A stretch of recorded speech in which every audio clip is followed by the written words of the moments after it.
A North Texas mom is accused of medically abusing her child. We have the details on this case coming up. Thunderstorms are on the way. Widespread rain. The thunderstorm timeline, the Easter weekend forecast coming up. This major development project is already facing a lot of scrutiny socially and this week by association legally through an injunction. The war in Iran hiking gas prices and worrying Texas oil leaders, their concerns as the conflict continues. Vendors say a Dallas sports league was months overdue, paying tens of thousands of dollars. The organization's linked to an influential figure in the city of Dallas.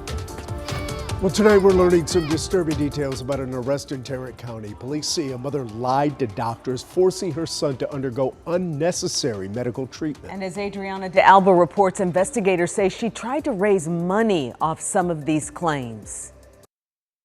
A child at the center of a troubling case. His mother, 31-year-old Caitlin Laura, accused of medical child abuse. While the abuse is going on, people don't recognize it because of the manipulation of the suspect. According to an arrest warrant, Tarrant County investigators conducted a months-long investigation, alleging Laura subjected her child to unnecessary medical care, even posting numerous GoFundMe pages using his supposed medical condition to raise money. But once you see that this child has had surgeries on 17 different drugs, in a wheelchair. And Tarrant County Sheriff Bill Wayburn says none of it was needed. The turning point was when the child was removed from the home and began walking and eating all on his own. So I think that's incredible evidence all by itself that there was torture going on. But proving these cases is a challenge. It's very difficult. These are complicated cases. Just last year, a different North Texas mom faced the same accusations and was cleared by a grand jury. Her attorney telling WFAA medical records backed up every concern she raised about her daughter's health issues.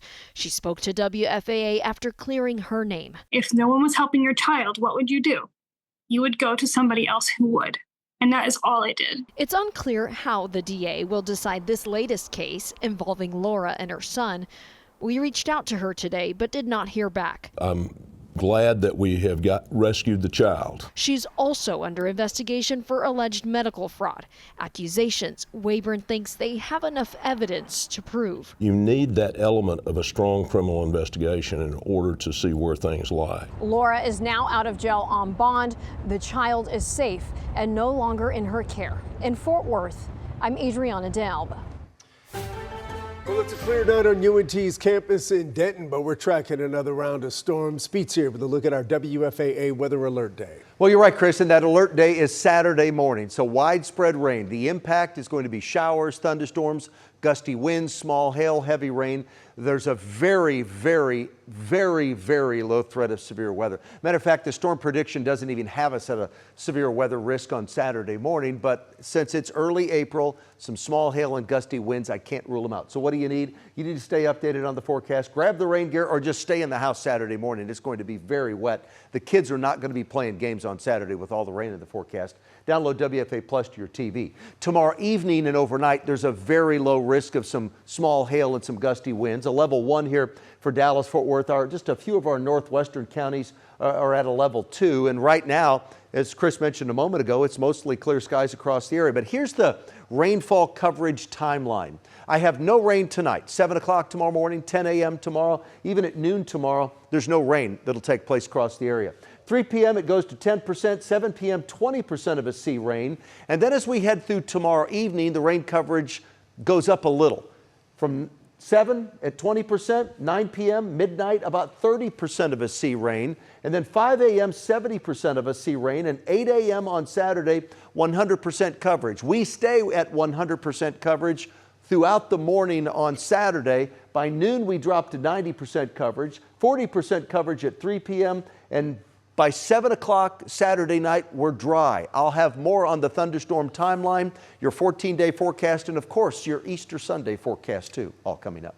We'll scan the QR code to make sure you have our streaming app, WFAA+. That's where you can watch live weather radar as we track the storms. It's free to download to your TV. Now to a story gaining national attention. Rapper Gucci Mane allegedly held at gunpoint and robbed by other artists in Dallas. And several arrests have just been made, including other prominent rappers. The Justice Department says it happened in January at a recording studio. Gucci Mane, whose real name is Radric Davis, was meeting an artist signed to his label, Lontrell Williams Jr., known as Pooh Shiesty. Prosecutors say Williams brought several others and was armed. Williams Jr. produced an AK-style pistol and forced one of the victims to sign a release from the recording contract at gunpoint. Officials say other victims were choked or robbed of their jewelry. 8 of 9 suspects have been arrested. A father is grieving tonight after his teenage son was killed in a suspected drive-by shooting in Fort Worth. Police say 15-year-old Prince Washington was shot multiple times this morning on Glenbrook Drive. His home was covered in bullet holes, and his father told us Prince was in his bedroom at the time. He was on the phone with his little girlfriend when the shooting went down. And then he walked out the room bleeding, saying, "Dad, I just got hit," and then collapsed on the floor. The Fort Worth PD is still looking for the shooter right now. A Muslim-centric development planned for Collin and Hunt counties hits yet another legal setback. It is the latest move from the Texas Attorney General, who's trying to stop the project. Jobin Puniker has more on the back and forth. The Meadow project is set to be a major development on 402 acres north of Josephine in Collin and Hunt counties. But lately, it's just been major hurdle after hurdle. We have a situation where the state has decided that they're going to pick on a particular religious group. This week, an injunction has been issued against a municipal utility district known as MUD, and they approve water, sewer, and drainage. But the project's link to East Plano Islamic Center has it in Attorney General Ken Paxton's crosshairs. He said, quote, "We will continue to expose and stop anyone who attempts to exploit our governmental entities or Texas law to advance unlawful or dangerous agendas." Attorney Eric Hudson is general counsel for the developer. He says the AG's office is just grasping at anything. If the Attorney General came in and sued the roofer on a house that hadn't even poured the foundation yet and then said, "We've stopped them from building a roof," well, sure you have, but we haven't even laid the foundation yet. The AG's office argues the MUD board orchestrated an unlawful takeover and helped the project evade state oversight. Dan Cogdell also represents the developer on another front. I get it. He's in a battle with Cornyn. I understand that, but come on, Ken, do better. They're going to walk right into a lawsuit if they keep this up. The developer says their commitment is to an inclusive community with equal housing opportunities. That statement has not resonated for some, but added scrutiny. Sounds like to me is the state doesn't really know what's going on. They're just swinging for the fences trying to get temporary injunctions for the Attorney General. Community Capital Partners is still operating. The development's still ongoing. There's nothing that is stopping our progress at this point. The attorney reminds us the injunction is not against the developer, but the utility district. A bench trial is set for November. In DFW, I'm Jobin Puniker. Now to a live look to the White House, where President Trump is searching for a new attorney general. He ousted Pam Bondi after scrutiny over releasing the Jeffrey Epstein files. And according to ABC News, he felt Bondi wasn't prosecuting his political foes more aggressively. Deputy Todd Blanche will serve as interim AG, and the president called Bondi a loyal friend. So, is the barrel half full or is it half empty?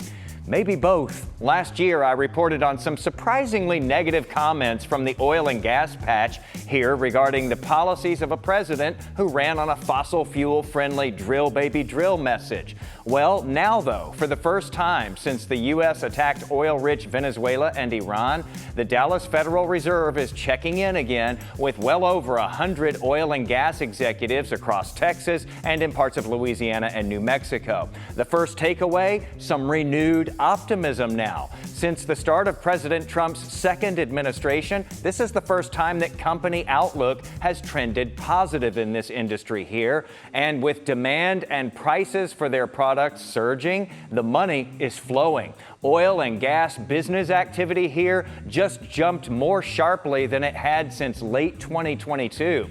Now, some of the petro bosses surveyed are gushing as well, saying things like, certainly the war will help profits this year. Overall, the future of the oil and gas industry looks good. We are drilling 6 wells in 2026 versus 0 prior to the increase in oil prices, and U.S. shale has the capacity to grow production, likely significantly if needed. Yeah, that barrel is definitely looking half full. Also half empty, though. Next takeaway, our war with Iran is weighing heavily on this crowd. Everyone is hoping and praying for a quick end to the war, says one of the respondents. Iran, Strait of Hormuz, and Middle East popping up frequently in the comments section from oil and gas leaders here. Some of the more pessimistic snippets this time, it feels as though we've lost control of the Iran war. It is wreaking havoc in the industry, and it has made the near-term outlook quite a bit worse. So the third takeaway here, maybe the barrel isn't half full or half empty, but just uncertain. In the 9 years of data that we have, bosses in the oil and gas biz here reporting increased uncertainty hit their highest marks during the pandemic economic freefall in March of 2020 and during bank failures that led to fears of a global recession in March of 2023. But in third place, March of 2026, another historically very high percentage now of companies in this industry uncertain about what lies ahead for oil and natural gas, which of course affect what we pay to drive and have electricity.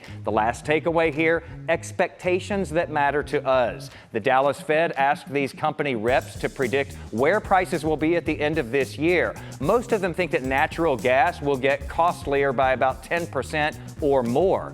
But on average, they believe that oil is going to come way back down close to its pre-war price. But big disclaimer, these same survey takers littered the comments with almost 20 instances of words like volatile, uncertain, and unpredictable.